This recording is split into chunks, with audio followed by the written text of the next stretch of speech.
So answer our questions.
I said, ask me the hard question, Steve. Okay, he said, I'll do that. First question to me, after he'd explained my position, nobody's landed on the moon, etc., etc. He said, Marcus, shouldn't you be locked up? And I said, only if I'm wrong. When the Apollo 11 astronauts were being interviewed in that famous interview, they weren't properly debriefed. They obviously did not get questions in advance, and they had no idea whether to agree on whether they saw stars or not. I mean, they were caught with their pants down. Yeah, they were. Quite literally and it wasn't a hard question, because if you were there, you would know the answer. Of course you would. Yeah.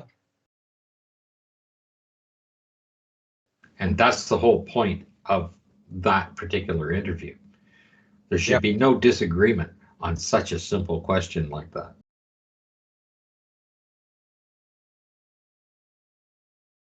Given the fact that their guidance system was partly using a sextant,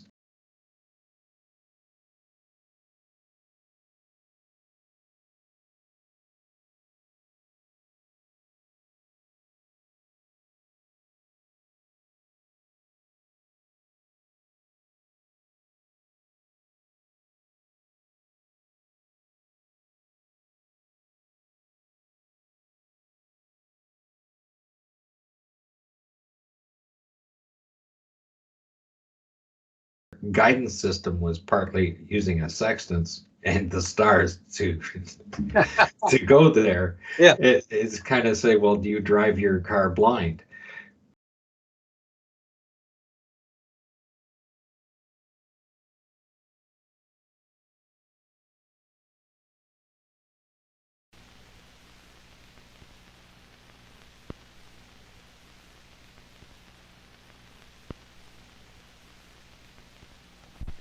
Position information cannot be derived from stars alone because they are so distant.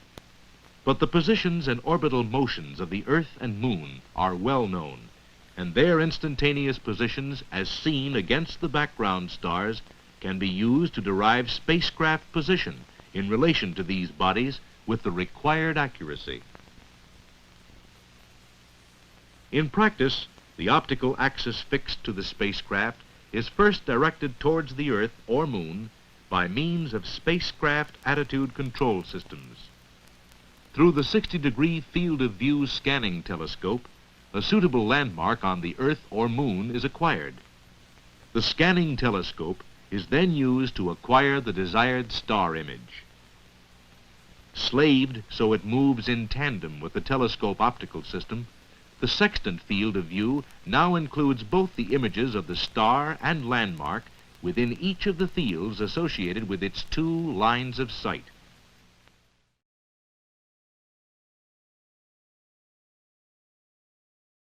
Kind of thing, right?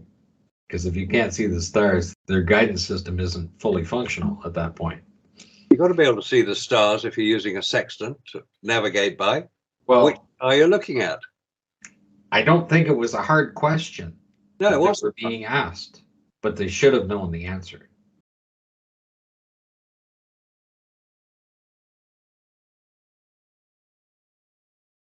Yeah, and the person who asked that question was Patrick Moore.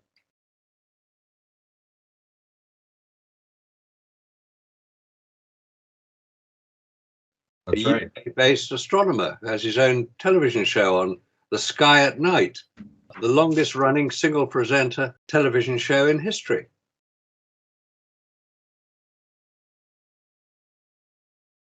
Yeah, he was there for about 60 years presenting it. And he was a respected astronomer. He writes books on it. He was very enthusiastic about Apollo.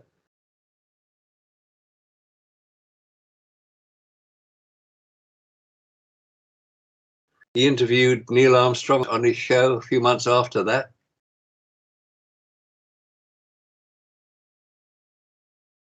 He interviewed Neil Armstrong on his show a few months after that. Gave him a very easy time. And Neil Armstrong looked a bit embarrassed, a little uneasy about the whole thing, almost as if he hadn't been to the moon.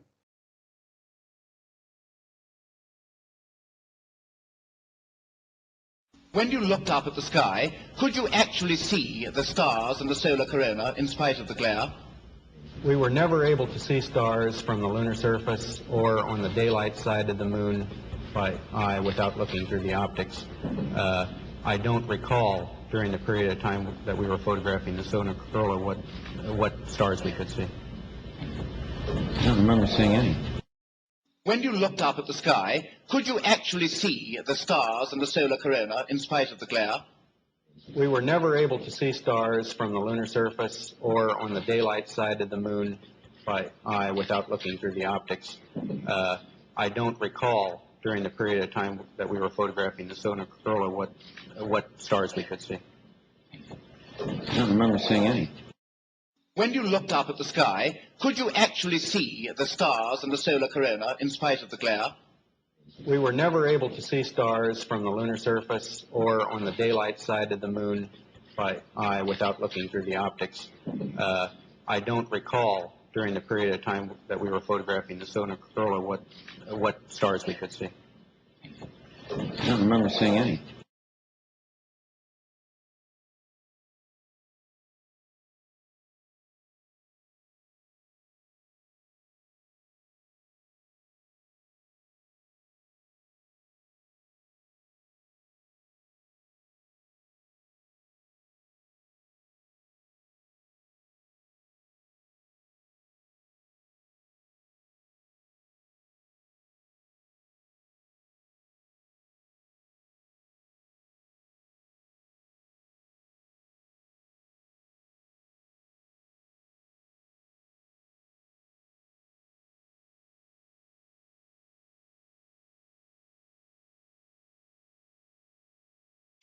And this is from Apollo 15.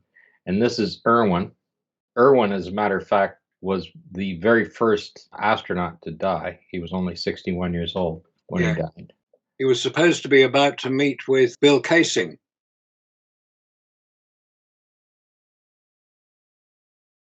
Yeah, it's unusual. I didn't look up the circumstances of his death, but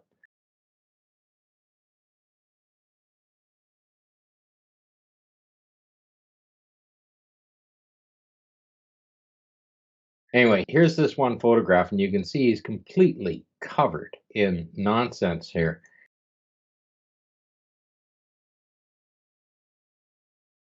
And you come up, and then what kind of horseplay were they doing for them to get covered in this stuff?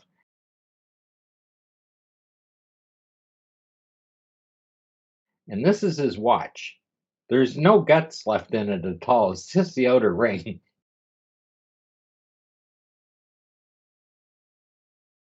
How do you know she is a witch? She looks like one!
You can't really say it's a dummy watch or anything else because you can't. Guts are completely missing out of it. You can see where the stem was. There's a stem there and a stem there on the Omega watch, right? Well, maybe he broke it. Yeah, but I challenged NASA to come up with a PDF file to address this very critical situation.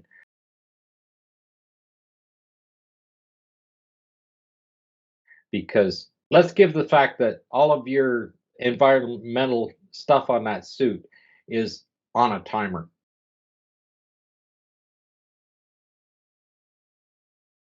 It's limited to the amount of time you can use it.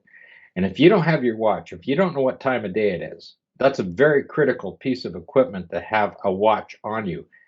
Because if you lose communications with Houston, if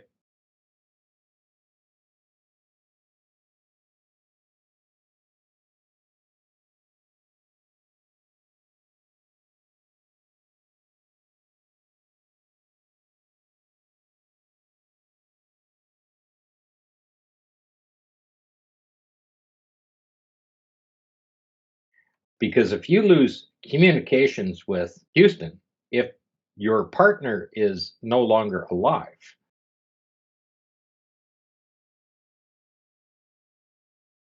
your partner is no longer alive, and you're out there on yourself. Let's say you're out in this rover and it breaks down.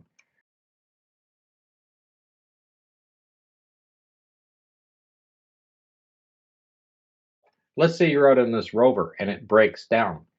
You need to know how much time you've got to get back to the LEM. You need to have that watch. It's a critical piece.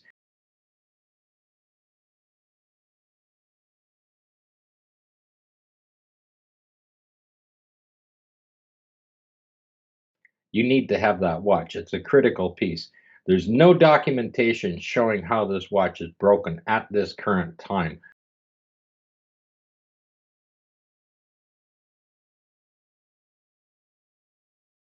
I'm waiting for NASA to update its files.